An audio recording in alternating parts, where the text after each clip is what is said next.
کیونکہ یہ دل والے پھر دل دیتے ہیں، دل بانٹتے ہیں. جیسے ایک جوگی آیا نا حضرت غریب نواز کے پاس، ایک ہندو جوگی آیا حضرت خواجہ معین الدین چشتی اجمیری کے پاس. اس نے اپنا لطیفہ نفس جو تھا اس کو بیدار کر لیا تھا. تو یہ اللہ رب العزت کا انعام ہے نا. اللہ رب العزت چونکہ سب کا رب ہے، تو اگر کوئی کافر بھی محنت کر لے اپنے لطیفہ نفس پہ، لطیفہ نفس یہ اندر 5 کھڑکیاں ہیں، تو اللہ ایک کھڑکی کافر کی بھی کھول دیتا ہے. اس کو لطیفہ نفس کہتے ہیں، وہ بیدار ہو جاتا ہے. وہ ہندو جوگی جو تھا نا، اس کا لطیفہ نفس بیدار تھا. وہ کسی بندے کے سامنے بیٹھ کر اس کے اندر کا حال دیکھ لیتا تھا کہ اندر کیا ہے. تو غریب نواز بیٹھے تھے حضرت سلطان الہند حضرت معین الدین چشتی اجمیری رحمت اللہ تعالی. تو ہندو جوگی آیا نا، سامنے آ کے بیٹھ گیا اور کبھی یوں دیکھے کبھی یوں دیکھے، کبھی اٹھ کے پیچھے چلا جائے کبھی سامنے آئے. آپ نے فرمایا وہ ہندو جوگی کیا دیکھ رہا ہے؟ کہنے لگا معین الدین ایک بات سمجھ نہیں آ رہی ہے، تو انسان مگر اندر سارا نور سے بھرا ہے. نہ کوئی دجل، نہ کوئی فریب، نہ کوئی کھوٹ، نہ کوئی کذب، نہ کوئی ریا.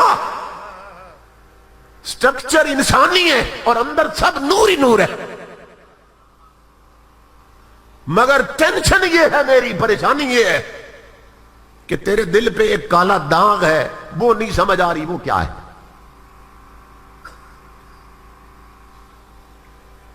اب دیکھو کہاں تک دیکھ رہا ہے. کہ لگا دل پہ ایک کالا نقطہ ہے، کالا داغ ہے، وہ کیا ہے معین الدین نہیں سمجھ آ رہا، باقی سب نور ہی نور ہے. غریب نواز ہنس پڑے، فرمایا وہ ہندو جوگی میرے دل کا وہ داغ مٹ سکتا ہے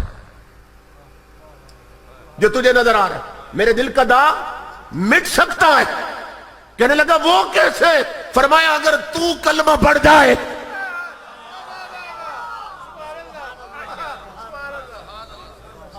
وہ سامنے جو بیٹھا تھا، وہ خنجر چلے کسی پہ تڑپتے ہیں ہم امیر، سارے جہاں کا درد ہمارے جگر میں. وہ سامنے بیٹھا. آپ نے فرمایا میرے دل کا داغ مٹ سکتا ہے. کہنے لگا وہ کیسے؟ فرمایا اگر تو کلمہ پڑھ جائے. کہنے لگا معین الدین کیسی عجیب باتیں کرتا تھا، داغ ہے تیرے دل پہ اور کلمہ پڑھوں میں، اور میرے کلمہ پڑھنے سے تیرا داغ نکل جائے گا. آپ نے فرمایا ہاتھ کنگن کو عرصی کیا ہے؟ فرمایا اگر داغ نظر آ رہا ہے تو کلمہ پڑھ کے دیکھ، اڑتا بھی تو نظر آئے گا. تو پڑھ کے دیکھ. ہندو جوگی کہنے لگا اب یہ دل والا دل بانٹ رہا ہے. سمجھ رہے؟ غوث اعظم فرماتے دل والے کی سنگت میں بیٹھ تاکہ تجھے دل نصیب ہو جائے. کہنے لگا معین الدین نہیں سمجھ آ رہی بات، کلمہ پڑھوں میں داغ نکلے تیرا، یہ کیا ہے؟ آپ نے فرمایا پڑھ کے دیکھ. کہنے لگا پھر پڑھا کلمہ، اور پہلی سٹنگ میں کلمہ پڑھایا جا رہا ہے. آج پہلی ملاقات. فرمایا پڑھو کلمہ. کیا نصیب تھا اس کا جسے معین الدین کلمہ پڑھا رہے تھے. فرمایا پڑھو کلمہ. جب پڑھا نا اس نے کلمہ اشہد ان لا الہ الا اللہ واشہد ان محمد رسول اللہ، تو دیکھ کر حیران ہو گیا، وہ داغ بھی اڑ گیا اور سورج کی طرح دل شعاعیں مارنے لگا. اب وہ تڑپ رہا ہے، قدموں پہ گرا، ہاتھ جوڑے. کہنے لگا معین الدین اب بھی سمجھ کوئی نہیں آئی، میرے پلے کچھ نہیں پڑا. داغ تیرے دل پہ تھا، کلمہ میں نے پڑھا، داغ تیرا کیسے نکل گیا؟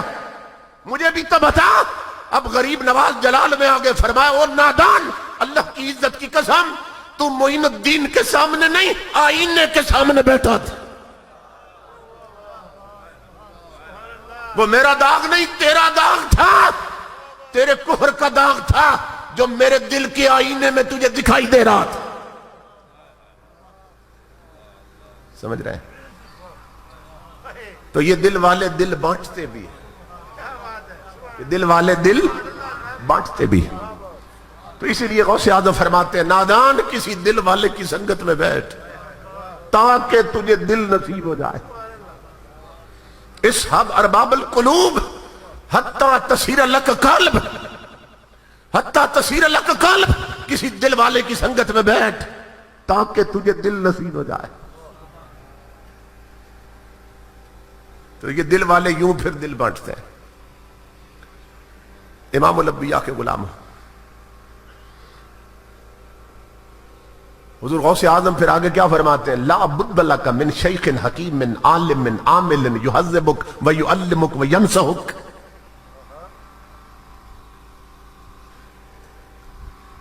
اب غوث اعظم کی کرامتیں سنی، اب تعلیمات بھی سنی. آپ کرامتیں تو سنتے رہتے ہیں نا، وہ آگے میں بتاؤں گا. مجھے فرمایا ایک ساتھی نے، امام الانبیاء کے غلام ہو. تو غوث اعظم فرماتے ہیں لا بد لک من شیخ حکیم من عالم من عامل، فرمایا تیرے لیے بہت ضروری ہے کسی پیر کا پکڑنا. وہی بات، کسی دل والے کا پکڑنا، اس کے ساتھ منسلک ہو جانا، فرمایا تیرے لیے بہت ضروری ہے. کیوں؟ آپ دیکھتے ہیں بھئی اس دنیا میں کسی بھی فیلڈ میں اور ڈپارٹمنٹ میں اگر آپ نے آگے بڑھنا ہے، ترقی کرنی ہے، تو استاد کا پکڑنا بہت ضروری ہے. کسی بھی میدان زندگی میں آپ آگے نہیں بڑھ سکتے، ترقی نہیں کر سکتے جب تک کوئی استاد نہ پکڑے. یہ ایک کاج بھی بنانا نا، کاج بھی، اس کے لیے بھی استاد کی ضرورت. بٹن بھی لگانا تو اس کے لیے بھی استاد کی ضرورت. تو اللہ کی معرفت کا شعبہ اتنا آسان سمجھا لوگوں نے کہ خود ہی چلے گئے اور پہنچ جائیں گے. اس کے لیے کوئی استاد نہیں چاہیے، اس کے لیے کسی مربی اور تربیت کرنے والے کی ضرورت نہیں کہ رب کی معرفت کا شعبہ کیا اتنا آسان ہے. غوث اعظم فرماتے ہیں لا بد لک، لفظوں پہ غور کر، فرمایا تیرے لیے چارہ ہی کوئی نہیں، تیرے لیے شیخ کامل کے بغیر چارہ ہی کوئی نہیں ہے. تیرے لیے شیخ کا پکڑنا ضروری ہے. کوئی شیخ کامل دیکھ اور اس کے ہاتھ میں ہاتھ دے، مگر ہو کیسا؟ لا بد لک من شیخ حکیم، ایسا شیخ پکڑ جو تیرے لیے تیرا حکیم بن جائے، ڈاکٹر بن جائے. یہ ایک ہوتا ہے نا حکیم جو نبض پہ ہاتھ رکھتا ہے اور جسم کی بیماری جانتا ہے، اور ولی وہ حکیم ہوتا ہے جو ہاتھ پکڑتا ہے تو روح کے روگ جان لیتا ہے. اس بندے کی اخلاقی بیماریاں کیا ہیں، روحانی بیماریاں کون سی، یہ رذائل اخلاق میں کس کس شے میں مبتلا ہے. وہ جو کامل ہوتا ہے اس کی بات کر رہے ہیں. ایسا پیر پکڑ جو تیرا حکیم بن جائے، یعنی ایسا پکڑ جس کی نظر تیری جیب پہ نہ ہو، تیرے دل پہ لگی ہو، تیرے دل پہ لگی ہو، کہ تیرا ہاتھ جو پکڑا اس نے اب تیری تربیت کرے، حکیم بن جائے تیرے لیے. اور عالم، آقا کی شریعت کا عالم ہو، عالم ہو. کیونکہ جاہل تو خود اپنا بیڑا غرق کرتا، تیرا کیا بیڑا تارے گا. تو یہ شرط ہے. اور ہمارا حال کیا ہے، آدھے ننگے کو آدھا فقیر سمجھتے ہیں، پورے ننگے کو پہنچا ہوا سمجھتے ہیں. جیسے سارے کپڑے اتار دیے نا، بس وہ پہنچا ہوا ہے، وہ پہنچ گیا. اور ادھر میں کلر کار سے آگے گیا، وہ ہے تو اور مسلک میں اور عقیدے والوں میں، ہمارا نہیں ہے، لیکن جہالت ہے. تو میں نے کہا بھئی اس فقیر کی کرامت کیا، کہتے 12 سال ہو گئے اس نے استنجا نہیں کیا، اس کی یہ کرامت ہے. گندگی اور غلاظت کا ڈھیر ہے، اتنا ناپاک، اور کہتے ہیں یہ اس کی کرامت. امام الانبیاء کے غلام، جہاں حال یہ ہو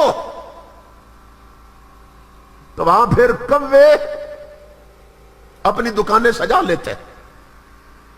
وہ کسی نے کہا ہے بنے تیتر سرے بازار بکتے ہوں تو یوں سمجھو پسے پردہ کہیں کووں کی شامت لائی جاتی ہے.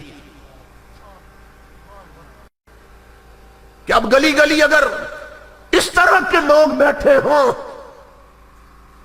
امام الانبیاء کے غلام ہو جو نام بڑوں کا استعمال کرے اور خود کھوکھلے اندر کچھ نہ ہو. تو پھر وہ تو بیڑا غرق کریں گے نا. تو یہ شرطیں یاد رکھیں.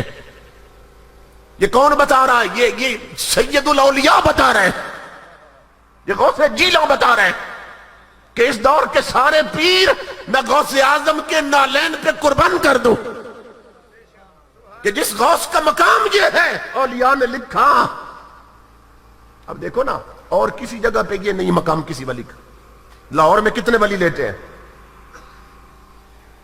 کوئی بندہ اپنے کام کو لاہور چلا جائے, کوئی اللہ کا بندہ, کوئی اللہ کا ولی, تو پلٹ کے آئے گا تو ولایت اس کی قائم رہتی ہے. اجمیر شریف چلا جائے, مدینہ الاولیاء ملتان چلا جائے, کراچی چلا جائے, بڑے بڑے ولی لیتے ہیں. کوئی بھی ولی وہاں اپنے کام کے لیے جائے, اپنا کام کر کے واپس لوٹائے, کہیں نہ جائے, اس کی ولایت سلامت رہتی. مگر کوئی ولی بغداد جائے اور غوث اعظم کے دروازے پہ حاضری نہ دے, اس کی ولایت سلب ہو جاتی ہے. اتنا بڑا مقام کہ اس بدبخت کو جہاں سے یہ ٹکڑے ملے ہیں اس در پہ حاضری کیوں نہیں دی؟ سمجھ رہے ہیں؟ تو یہ وہ پہچان بتا رہے ہیں جس کے ہاتھ میں ہاتھ دو, ذرا دیکھ سمجھ کے دو. اور یہ شرطیں ہیں کیونکہ لباس خضر میں لاکھوں, یہاں راہزن بھی پھرتے ہیں. اگر دنیا میں رہنا ہے تو کچھ پہچان پیدا کر.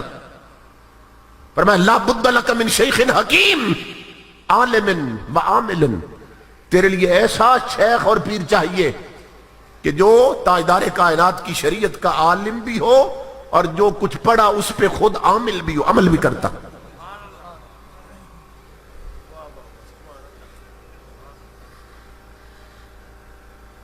یہ ذہن میں رکھو.